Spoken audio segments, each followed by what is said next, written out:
ونسلم على رسوله الكريم أما بعد فأعوذ بالله من الشيطان الرجيم بسم الله الرحمن الرحيم۔ آج ہم سورۃ البقرہ کی آیت نمبر 126 اور 127 پڑھیں گے۔ اس سے پہلے اللہ تعالیٰ نے حضرت ابراہیم علیہ السلام کا جو معبد تھا بیت اللہ، اس کو ذکر فرمایا، اس کی فضیلت بیان فرمائی۔ اب یہاں پر اللہ تعالیٰ اس کی تعمیر کا ذکر فرما رہے ہیں اور اس شہر کے لوگوں کے لیے حضرت ابراہیم علیہ السلام کی جو دعائیں تھیں ان کا ذکر فرمایا جا رہا ہے۔ خلاصہ اس کا یہ ہوا، ترجمہ دیکھتے ہیں۔ وَإِذْ قَالَ، اور جب کہا، ابراہیم نے، ربی، اے میرے رب، اجعل، تو بنا، ھذا بلدن، اس شہر کو، آمینہ، امن والا، وارزق، اور رزق عطا فرما، اہلہ، اس کے رہنے والوں کو،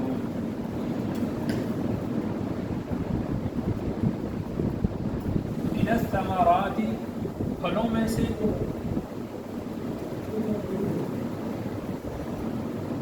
من، جو، آمنا، ایمان لائے، منہم، ان میں سے، باللہ، اللہ پر، والیوم الآخر، اور آخرت کے دن پر۔ تو یہ حضرت ابراہیم علیہ السلام نے دعا کی کہ اے اللہ اس شہر کو امن کا گہوارہ بنا دے، اس لیے کہ اللہ تعالیٰ نے حکم ارشاد فرمایا تھا کہ یہاں پر آپ کھڑے ہو کر لوگوں میں حج کا اعلان کر دیں۔ تو حج کی جو رسم تھی یا حج کی جو عبادت تھی وہ اس شہر کے آباد ہونے کے بغیر ممکن نہیں تھی، اور شہر کی آبادی وہ امن کے بغیر ممکن نہیں ہے، اور شہر کو باقی رکھنا وہ دو وجہ سے ہی ہے۔ ایک تو یہ کہ اس میں امن ہونا چاہیے، قتل و غارت نہ ہو، لڑائی جھگڑا نہ ہو، فساد نہ ہو۔ آپ حضرات دیکھتے ہیں کہ جن علاقوں میں قتل و غارت شروع ہو جاتی ہے، جن دیہاتوں میں، گاؤں میں جھگڑے اور فساد شروع ہو جاتے ہیں، تو وہ گاؤں، وہ علاقے، وہ شہر بے آباد ہو جاتے ہیں۔ تو پہلی شرط اس میں یہ ہے کہ اس میں امن ہونا چاہیے، اور دوسری شرط اس کے لیے یہ ہے کہ جس شہر میں لوگ رہ رہے ہوں تو وہاں پر ان کی بقا کے لیے ان کو ثمرات، وہاں پر پھل، ان کا رزق، جس سے ان کی بقا ممکن ہو، وہ ان کو ملنا چاہیے۔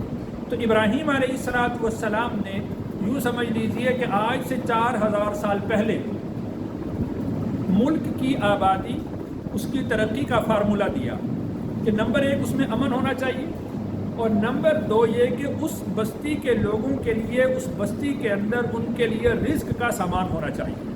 تو حضرت ابراہیم علیہ السلام نے اللہ تعالیٰ سے یہ دعا کی۔ اس سے پچھلی آیت میں ابراہیم علیہ السلام نے اپنی اولاد کے لیے امامت کی دعا بھی فرمائی تھی، لیکن اللہ تعالیٰ نے وہاں پر یہ ارشاد فرمایا تھا کہ لا ینال عہد الظالمین، کہ میرا جو وعدہ ہوگا وہ سرکشوں کو ملنے والا نہیں ہے۔ یعنی جو امامت ہے، سیادت ہے، قیادت ہے، مقتدائی ہے، پیشوائی ہے، وہ آپ کی نسل میں ان لوگوں کو نہیں ملے گی جو سرکشی کریں گے۔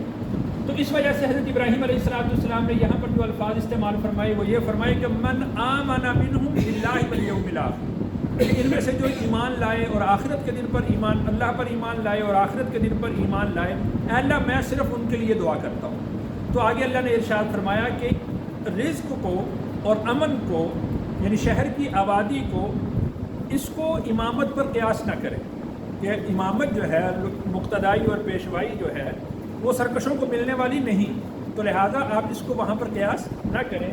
اللہ نے آگے ارشاد فرمایا، قالا، کہا، ومن کفر، اور جو منکر ہوا، یعنی وہ بھی شہر میں رہ سکتا ہے، آباد ہوگا، اور اس کو بھی پھل ملیں گے، روزی ملے گی۔ من کفر، جو منکر بھی ہوا، یعنی جو میرا وعدہ ہے رزق کا، وہ اہل ایمان کے لیے بھی ہے، اہل کفر کے لیے بھی ہے، اس لیے کہ اللہ تعالیٰ خالق تو سب کے ہیں، اور رازق بھی سب کے ہیں، تو سب کو اللہ نے پیدا کیا تو سب کو رزق بھی اللہ ہی دیں گے۔ تو اس لیے اللہ نے ارشاد فرمایا قال ومن کفر، تو اللہ نے فرمایا کہ جو شخص منکر بھی ہو تو میں اس کو بھی رزق دوں گا، فأمتعه، پھر میں نفع دوں گا، قلیلا، تھوڑا سا، یعنی وہ دنیا کے اندر اس رزق سے، ان شہروں کی آبادی سے، ان شہروں کے جو مقامات ہیں ان سے تھوڑا سا وہ فائدہ ضرور حاصل کرے۔ اس لیے ارشاد فرمایا کہ دیکھیں کہ ایک آدمی کی زندگی کس قدر ہے، 60 سال ہے، 70 سال ہے، 100 سال ہے، 1000 سال جی لے گا، اس کے بعد بالآخر مرنا ہی ہے۔ تو اب اس کو پوری دنیا کی زندگی کے حساب سے تقابل کر لیں تو تھوڑی سی زندگی بنتی ہے، یا یوں سمجھ لیں کہ اس کو آخرت کی زندگی سے اس کا تقابل کیا جائے تو بہت تھوڑی سی زندگی بنتی ہے۔ تو فأمتعه قلیلا، کہ میں اس کو تھوڑا سا نفع دوں گا، یعنی آخرت کے اعتبار سے اس کی جو دنیاوی زندگی کا نفع ہے وہ تھوڑا سا ہی ہے، یا پوری دنیا کی زندگی کے اعتبار سے اس کی زندگی جو ہے وہ تھوڑی سی ہے۔ تو فأمتعه قلیلا، کہ میں اس کو تھوڑا سا نفع دوں گا، ثم، پھر، اضطرہ، میں مجبور کروں گا اس کو،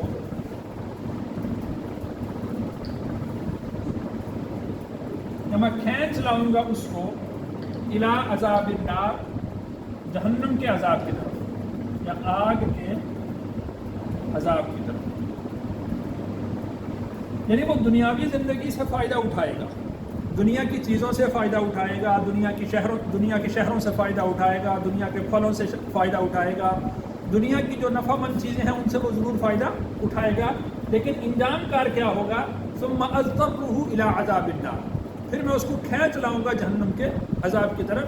اور یہ اللہ کا اس کو جہنم کے عذاب کی طرف کھینچنا یہ اس کے کفر کے سبب ہے، اس لیے اللہ نے ارشاد فرمایا ومن کفر، اس کے کفر کے سبب میں اس کو جہنم کی طرف کھینچ لاؤں گا۔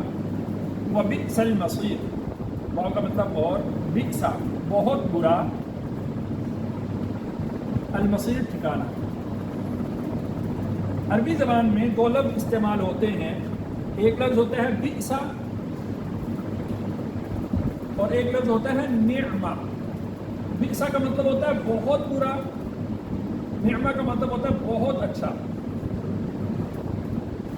قرآن مجید میں یہ دونوں لفظ استعمال ہوئے ہیں، مثال کے طور پر نعم الثواب سورۃ کہف میں اللہ نے ارشاد فرمایا، اور بئس المصیر یہاں پر ارشاد فرمایا۔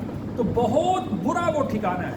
دیکھیں کہ دنیا کے جو ٹھکانے ہیں، دنیا کے جو گھر ہیں، اگر ایک اعتبار سے وہ برا ہو تو کسی دوسرے اعتبار سے اچھا ہوگا، لیکن جو جہنم ہے وہ ایسا ٹھکانہ ہے جو کسی اعتبار سے بھی اچھا نہیں، دائیں سے بائیں سے، آگے سے پیچھے سے، اوپر سے نیچے سے، ہر طرف سے وہ عذاب ہی عذاب ہے، اس میں سختی ہی سختی ہے، اس میں برائی ہی برائی ہے۔ اس کو اللہ نے یہاں پر ذکر کیا۔ واو کا مطلب اور، اس جب یرفع اٹھایا، ابراہیم نے،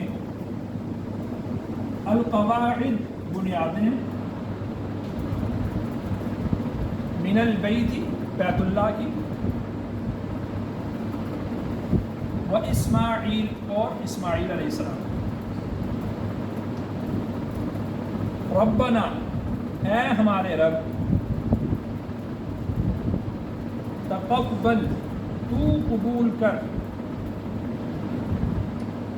منا ہم سے، انکا بے شک تو، انتا تو، السمیع سننے والا، العلیم جاننے والا ہے۔ تو اب یہاں سے حضرت ابراہیم علیہ السلام کی اس دعا کا ذکر کیا جا رہا ہے کہ جو حضرت ابراہیم علیہ السلام نے بیت اللہ کی تعمیر کے وقت وہ دعا کی ہے۔ اس میں پہلی بات یہ سمجھ لیں کہ وَإِذْ يَرْفَعُ إِبْرَاهِيمُ الْقَوَاعِدَ مِنَ الْبَيْتِ، اور جب اٹھایا ابراہیم علیہ السلام نے بیت اللہ کی بنیادوں کو، یہاں پر جملہ پورا ہو گیا۔ آخر میں ارشاد فرمایا وَإِسْمَاعِيل، اور اسماعیل نے۔ اس سے یہ ادب علماء نے لکھا ہے کہ چھوٹے کو ہمیشہ اپنی نسبت بڑوں کی طرف کرنی چاہیے۔ مثال کے طور پر یوں نہیں کہنا چاہیے کہ میں بازار گیا میرے والد میرے ساتھ تھے، بلکہ یوں کہنا چاہیے کہ میں والد صاحب کے ساتھ گیا، میں گیا والد صاحب کے ساتھ، یعنی خود کو ماتحت بنانا چاہیے اور جو بڑا ہو اس کو اپنا سربراہ بنانا چاہیے۔ اب دیکھیں کہ اللہ تعالیٰ نے ابراہیم علیہ السلام کا ذکر اصل کے اعتبار سے کیا ہے، اور حضرت اسماعیل علیہ السلام چونکہ ان کے بیٹے ہیں تو ان کا ذکر آخر میں کیا۔ تو اس سے یہ ادب معلوم ہوتا ہے کہ بڑوں کو بطور سرپرست کے، بطور سربراہ کے ذکر کرنا چاہیے، اور چھوٹوں کو یہ چاہیے کہ وہ خود کو اپنے آپ کو بڑوں کا ماتحت ذکر کریں۔ اور دوسری بات یہ دیکھیں کہ بیت اللہ کی تعمیر ہو رہی ہے، اور بیت اللہ بھی ایسا ہے کہ جو آئندہ آنے والی تمام نسلوں کے لیے ایک مرکز کی حیثیت رکھے گا، اور وہاں کی جو فضیلت ہے وہ تمام مساجد سے بڑھ کر اس کی فضیلت ہے۔ اس میں ایک نماز کا ثواب 1,00,000 نماز کے برابر ہے، اور اگر جماعت کے ساتھ نماز ادا کی جائے تو ایک نماز کا ثواب 27 لاکھ نمازوں کے عوض ہوگا۔ اور پھر یہ جو بیت اللہ کا مقام ہے، قیامت کے دن اللہ تعالیٰ اس مقام کو اٹھا کر جنت میں ایسے ہی لے جائے گا، یہ دنیا کے اندر باقی نہیں رہے گا۔ جو بیت اللہ کی جگہ ہے اللہ تعالیٰ اس کو جنت کے اندر اٹھا کر لے جائیں گے۔ تو اب اس کی تعمیر کر رہے ہیں کون؟ حضرت ابراہیم علیہ السلام۔ اب اس سے یہ سمجھے کہ ابراہیم علیہ السلام اور حضرت اسماعیل علیہ السلام کتنا بڑا کام کر رہے ہیں، کتنی بڑی نیکی کی بنیاد رکھ رہے ہیں۔ لیکن ابراہیم علیہ السلام کیا دعا کر رہے ہیں؟ ربنا تقبل منا، اے اللہ تو ہماری طرف سے اس کو قبول فرما۔ یہاں پر ایک بات یہ سمجھ لیں کہ دو لفظ ہوتے ہیں، ایک لفظ ہوتا ہے تقبل اور ایک لفظ ہوتا ہے قبول۔ جو قبول کا لفظ ہے اس میں یہ معنی ہوتا ہے کہ جو عمل کیا جا رہا ہے وہ اس میں یہ صلاحیت ہے کہ اس کو قبول کر لیا جائے۔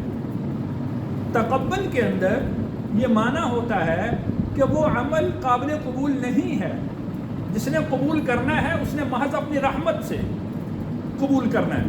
تو ابراہیم علیہ السلام نے یہاں پر جو لفظ ارشاد فرمایا وہ کون سا فرمایا؟ تقبل منا۔ اتنا بڑا عمل ہے، اتنی بڑی نیکی ہے، لیکن ابراہیم علیہ السلام اپنے اس عمل کو چھوٹا سمجھ رہے ہیں۔ تو نیکی کا اصول یہی ہے کہ اپنی نیکی کو بڑا نہ سمجھا جائے، اپنی نیکی کو چھوٹا ہی سمجھا جائے۔ بھلے آپ دیکھیں کہ بیت اللہ کی تعمیر سے بڑا عمل کون سا ہو سکتا ہے، لیکن ابراہیم علیہ السلام اپنے اس عمل کو اپنے نزدیک قابل قبول نہیں سمجھ رہے، بلکہ ایک عاجزی کا اظہار کر رہے ہیں کہ اللہ تو ہی اس کو قبول فرما۔ آگے ارشاد فرمایا انکا، بے شک تو، انت السمیع العلیم، تو ہی سننے والا ہے، جاننے والا ہے، کہ میں یہ دعا آپ سے کر رہا ہوں، اے اللہ میری ان دعاؤں کو تو اپنے فضل سے سن لے، اور تو ہی دلوں کے بھید جاننے والا ہے، تو لہذا نیتوں کو تو خوب طریقے سے جانتا ہے۔ اے اللہ ہماری یہ نیت وہ محض آپ کی رضا کی ہے، آپ کے گھر کی تعمیر کی ہے۔ اے اللہ تو نیتوں کو بھی جانتا ہے، الفاظ کو بھی جانتا ہے۔ اے اللہ تو ہماری طرف سے اس نیکی کو قبول فرمایا۔ اسی سے رسول اکرم صلی اللہ علیہ وسلم نے ایک دعا بیان فرمائی ہے، وہ دعا یاد کر لینی چاہیے۔ وہ یہ ہے اللہم اجعلنی فی عینی صغیرا وفی اعین الناس کبیرا۔ اے اللہ تو مجھے میری نظر میں چھوٹا کر دے اور لوگوں کی نظر میں مجھے بڑا بنا دے۔ یہ جو تکبر ہوتا ہے وہ کیا ہوتا ہے کہ آدمی خود کو بڑا سمجھتا ہے اور دوسروں کو چھوٹا سمجھتا ہے۔ اللہ کو یہ پسند نہیں، اللہ کو عاجزی پسند ہے، جس عاجزی کا اظہار حضرت ابراہیم علیہ السلام نے یہاں پر کیا ہے کہ اللہ تو اس کو میری طرف سے قبول فرما۔ اور رسول اللہ صلی اللہ علیہ وسلم نے بھی یہی دعا سکھلائی ہمیں کہ اے اللہ تو مجھے میری نظر کے اندر چھوٹا کر دے اور لوگوں کی نظر میں مجھے بڑا بنا دے۔ اللہ تعالیٰ سے دعا ہے اللہ تعالیٰ مجھے اور آپ کو قرآن کو فہم نصیب کرے۔